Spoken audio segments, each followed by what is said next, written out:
Hey guys, welcome back to Candid Cinema. I'm Amanda, otherwise known as AMX ND Reviews on Twitter, Instagram, and Letterboxd.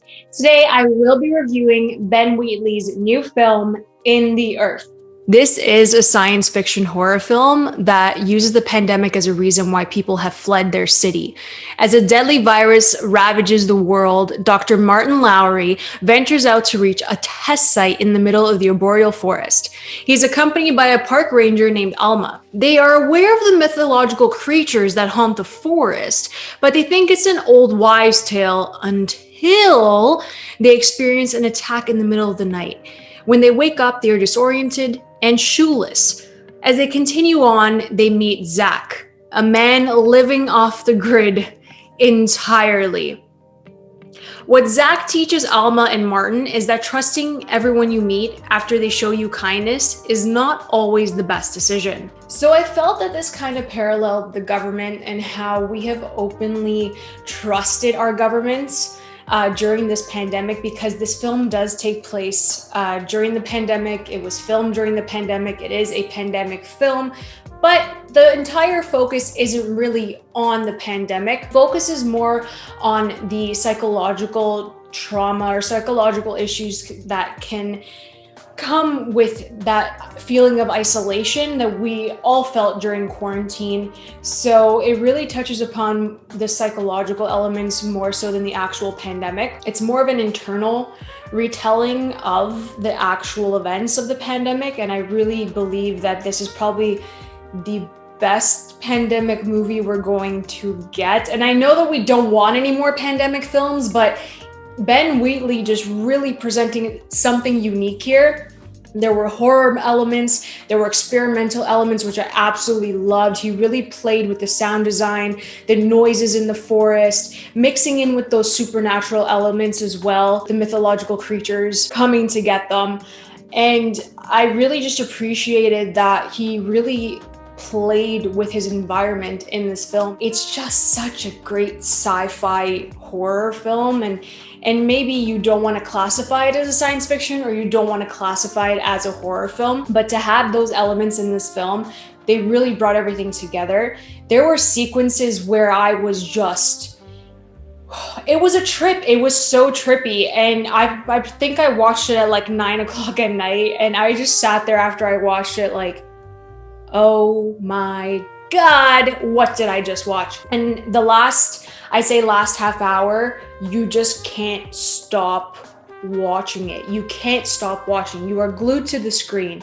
With the sound design, then there were different noises used, specific frequencies in the sounds that they put into the sound mixing for these horror films, and it'll heighten your anxiety levels. It'll heighten that level within you and kind of put you on high alert. So you'll feel very anxious while you're watching this. And that is something that I really appreciated, because your heart rate was accelerating, and there's strobe lights, there's music that's so eerie and weird that you're kind of hoping that something doesn't happen. And then you have these sound waves, you have literally someone who's completely off the grid and Zach coming after them in the forest. And it's just next level. It just brings you in. And that's what I love about this. And it's so great because even in the very quiet moments where you couldn't hear a sound because you're in the middle of the forest, because of everything that was said before it or anything that happened before it during those quiet moments, you were on high alert. He made the audience, the viewer, feel like something was about to happen, even though nothing would happen in the next scene. So it was very much a slow burn, because there were key moments in the film where there were attacks, there was plenty of gore and violence, and it was just so cool. It was so great. And I was fascinated by this film. A lot of people may not like it because of how slow it is. Like, I admit, I'm not a fan of like slow films if it doesn't grip me in once in a while. But there were key moments where, like, as I'm even reviewing this, and I watched it in January, it's coming back to me what I watched, and it's the imagery that Ben Wheatley put in that film, the shots, the angles, like everything that he did, the framing, such beautiful framing. And I love that. And this is what I interpreted it as, is that even during our isolation for this pandemic, we reconnected with important things. We kind of reevaluate our connection with nature. I think the biggest takeaway from this film is not the fact that it's about the pandemic, it's the fact that it deals with the psychological issues that have come out of the pandemic through isolation. The film also has a tie to nature and how that psychology ties into it. It's the psychological trauma that we've faced. It's the mental game that we've had to go through. This pandemic has really affected all of us, and I really love that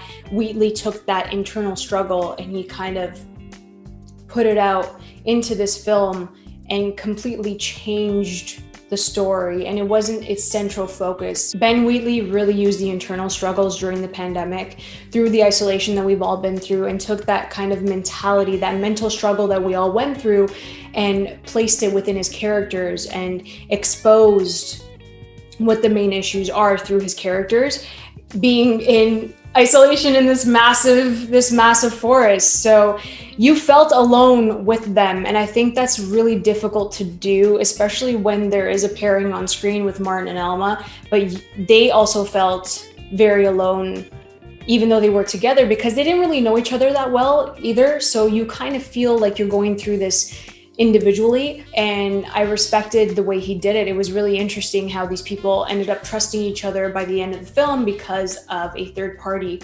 coming into the mix. It's all about trust and honesty in this film, especially in regards to Zach, who's completely off the grid, and people treat you with kindness. You don't really know what their motives are, and he was just, it was an incredible performance. Ben Wheatley is extremely talented. My favorite film of his is actually Free Fire. In the Earth is just so unique. That's all I can say about it. It's definitely interesting. It is a very wild ride. In the Earth is truly an experience, and that's all I can really say about this film. I did give it a 3 out of 5 on my Letterboxd when I watched it. So give it a go. It comes out this Friday, so let me know what you guys think. Yeah, I hope you guys enjoyed this video. If you liked it, please like and subscribe. You can always find me over at AMX NDA Reviews on Twitter, Instagram, and Letterboxd. Come join in on the conversation, guys. I love talking about movies and TV shows and everything entertainment. I'll catch you guys later. Keep watching movies.